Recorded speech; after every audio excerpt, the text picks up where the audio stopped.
जब तालिबान ने सरकार बनाई थी, किस प्रकार से बड़ी बड़ी डिंगियां हाँक रहा था पाकिस्तान। लेकिन आज उनसे भी रोज पिटाई खा रहे हैं पाकिस्तानी सैनिक। मतलब हम्म। साफ है कि आज जो पूरी रवि जनता, साहब, और सबसे बड़ी बात है रवि कि साहब, हम लोग एक जी कहावत भी है कि बर्बाद गुलस्ता कर देने को एक ही उल्लू काफी है, हर डाल पे उल्लू बैठे हैं, अंजाम गुलस्ता क्या होगा। पाकिस्तान की इस वक्त जो स्थितियां हैं, उन स्थितियों में एक दो या फिर तीन मोर्चे नहीं है, तकरीबन 10 ऐसे मोर्चे हैं रवि साहब जो पाकिस्तान को बैकफुट पर ले जाने के लिए काफी हैं। और उन मोर्चों के बीच अगर सैन्य विद्रोह होता है तो ये मानकर चलिए इससे बुरे वक्त रवि साहब पाकिस्तान के लिए कोई नहीं हो सकते हैं।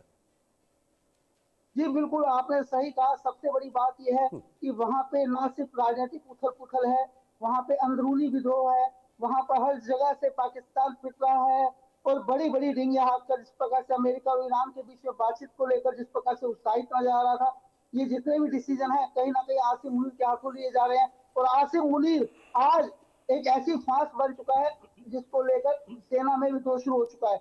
मतलब अब सेना खुलकर बोलना शुरू कर चुकी है। और इस बात को लेकर कहीं ना कहीं मुझे लगता है बहुत जल्दी कुछ बड़ा विद्रोह देश पूरी दुनिया को देखने को मिलेगा। कि पाकिस्तान में अब तक तख्ता पलट होते देखे हैं वहां के शासकों को, से जिस प्रकार से सेना ने कंट्रोल लिया, लेकिन अब खुद सेना, खुद अपने जो सर्वोसर्वा है, जो चीफ मार्शल आसिफ मुनीर, मुल्ला मुनीर मुनीर भी हम उसे कह सकते हैं, क्योंकि उसकी सोच बड़ी कट्टरपंथी है।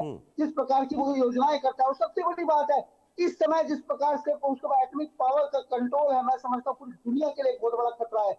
बेशक से अमेरिका उसकी पीठ थपथपाता है, बेशक से डोनाल्ड ट्रंप उस पर विश्वास करते हैं, लेकिन सच्चाई ये है कि आज यह कंट्रोल अगर अमेरिका के पास में है, या अगर खुद आसिम मुनीर के हाथ में है, तो पूरी दुनिया के लिए खतरा है। क्योंकि कभी भी और एटॉमिक पावर रवि जी, बड़ा और महत्वपूर्ण सरकार है जिन दोनों। बातों का आप जिक्र कर रहे हैं। जिक्र के बीच आप याद करिए 2019 का वो साल जब पाकिस्तान के उस वक्त के मौजूदा प्रधानमंत्री इमरान खान ने इनको आईएसआई के चीफ के पद से हटा दिया था और इनकी पावर को पूरी तरह से शून्य कर दिया था।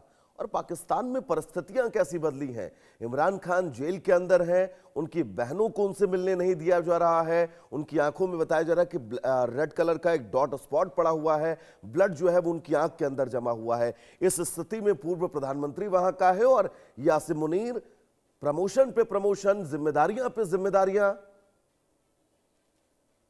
बिल्कुल वैभव जी, आपको वो आपने बहुत अच्छी बात कही। इमरान खान ने जब आसिम मुनीर को आईएसआई चीफ के पद से हटाया था, और उस समय पर अब जिस प्रकार से ये सेना में पूरी तरह कंट्रोल कर चुके हैं, आज तो पाकिस्तान की सेना में रोष इस बात को लेकर भी है कि इमरान खान के साथ जो ज्यादतियां हो रही हैं, और इसको लेकर जब ह्यूमन राइट कमीशन दुनिया भर के अंदर नई नई बातें करता है, और भारत पर भी कई बार आरोप लगा दिए जाते हैं, मैं समझता हूँ ऐसी बातें यूनाइटेड नेशन को नजर आएंगी, ना एनएचआरसी को नजर आएंगी, ना ही पाकिस्तान अमेरिका के डोनाल्ड ट्रंप को नजर आएंगी कि जी। वहां पे किस प्रकार से दमन चक्र चलाया जा रहा है, ना सिर्फ जनता के ऊपर बल्कि इमरान खान जैसे नेता के ऊपर भी पूरी पार्टी को नाबूद करने का काम किया गया है।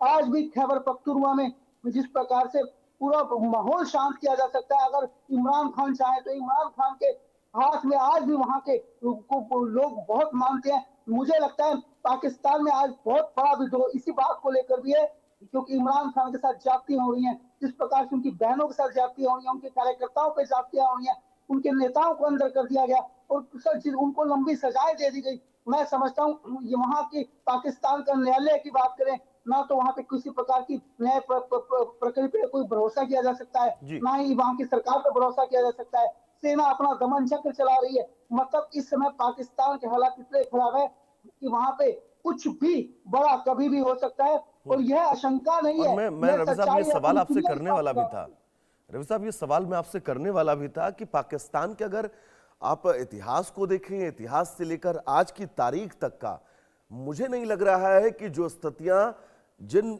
विपरीत परिस्थितियों में इस वक्त पाकिस्तान है, इन विपरीत परिस्थितियों में इतना कभी नहीं रहा है। इन हालातों को भले वो वैश्विक पटल पर छिपाने की हजार कोशिशें करे, लेकिन उसके बाद एक वीडियो आता है, फिर वो चाहे खैबर पख्तूनख्वा से आ जाए, बलूचिस्तान से आ जाए, पाक अधिकृत कश्मीर से आ जाए, खुद रावलपिंडी से आ जाए, वो एक्सपोज कर देता है कि आप कितना भी छिपा लीजिए, लेकिन आपके हालात पटरी से बहुत नीचे उतर चुके हैं।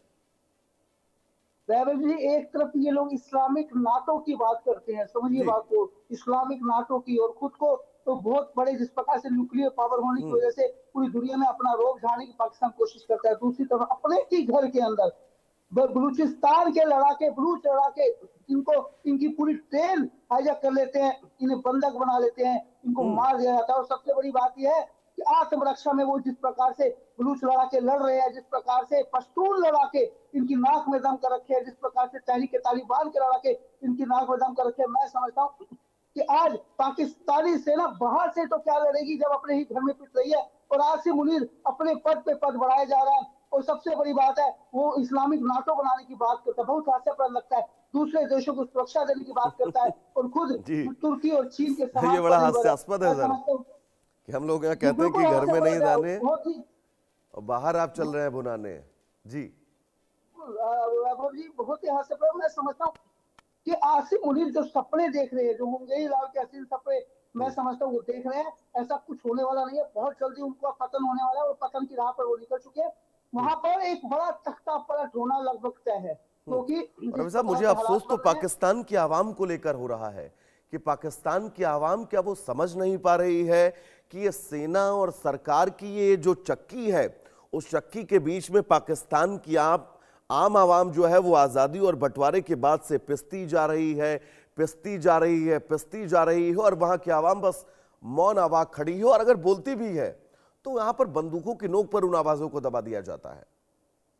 बिल्कुल वैभव जी, वहां पर इतनी महंगाई है, पाकिस्तान में आम आदमी महंगाई से मर रहा है, लेकिन सेना ने अपना कंट्रोल, पहले तो जो बड़े देश के बड़े नेता थे वो और सेना के बड़े अधिकारी मिलकर तो सारा जो माल था वो खा जाते थे। मतलब वहां पे जिस प्रकार से जितनी भी कमाई थी उसका बड़ा हिस्सा ये लूट लेते थे। लेकिन अब सेना ने जिस प्रकार से कंट्रोल कर लिया, जिस प्रकार से आसिम मुनीर ने कंट्रोल कर लिया है, अब वहां के नेताओं की भी पूरा कंट्रोल खत्म हो चुका है। मतलब आसिम मुनीर पूरा पाकिस्तान की असली कमाई बाहर ले जा रहे हैं और खुद अपने कुछ जो उनके चाहने वाले हैं सिर्फ उनके कंट्रोल में रह चुका है। ऐसे में आम आदमी मरने को मजबूर है। मतलब वहां पे महंगाई और बेरोजगारी ने बहुत ही हालात खराब कर रखे हैं। और सिर्फ पाकिस्तान का छोटा मोटा हिस्सा नहीं, पूरे पाकिस्तान के यही हालात है। यहाँ तक जी पंजाब प्रांत जो कि उनकी सरकार है उसके बावजूद भी वहां पर हालात खराब है। मैं समझता हूँ पूरे पाकिस्तान का आम आदमी महंगाई से त्रस्त है। और वहां पे जिस प्रकार से वीडियो सामने आते हैं, वो खुद कहते हैं वहां के लोग, जो ये सिर्फ खैबर पख्तूनख्वा की बात नहीं कर रहा, मैं सिंध प्रांत की बात नहीं कर रहा, मैं बलूचिस्तान की बात नहीं कर रहा, पाक ऑक्युपाई कश्मीर की नहीं, तो पंजाब प्रांत के लोगों के भी कई बार सोशल मीडिया पर वीडियो आते हैं जिसमें वहां के लोग कहते हैं कि भारत के प्रधानमंत्री मोदी जैसा हमें प्रधानमंत्री चाहिए, काश पाकिस्तान हिंदुस्तान का हिस्सा होता। मतलब आज जब वो बात करते हैं, कंपैरिजन करते हैं, तो भारत के मोदी सरकार की, मोदी सरकार की तारीफ की बिना नहीं रह सकते। मतलब वहां रहकर भी वो पाकिस्तान सरकार के खिलाफ कहीं ना कहीं मोर्चा खोले हुए हैं। मतलब साफ है कि आसिम मुनीर के हाथ से आज अब जनता भी बाहर निकल चुकी है, जनता भी कंट्रोल से बाहर आ चुकी है। जिस प्रकार से लोग पाक ऑक्युपाई कश्मीर में आज पूरी तरह से मांग उठ चुकी है कि भारत का हिस्सा है तो इसे भारत को ही सौंपना चाहिए। मतलब वहां से आवाजें उठना ये साफ है। और आज भारत के अंदर जो कश्मीर है, हमारा जो कश्मीर है, हमारा जो हिस्सा है, वहां के बड़े नेता जो अब तक पाकिस्तान से बात करने की बात करते थे, आज वो भी इस बात को मान चुके हैं। वो भी अमेरिका के एम्बेसडर को बताते हैं कि नहीं, भारत जो है कश्मीर से कन्याकुमारी तक एक है और जो पाक ऑक्युपाई कश्मीर है वो भी हमारा है। मतलब आज सबको सब अपनी, चाहे कुछ नेता दबी जुबान में कहें लेकिन इस बात को मानने रवि लगे अरोड़ा हैं, जी, कश्मीरी अलगाववादी इन हालातों के बीच सर एक चीज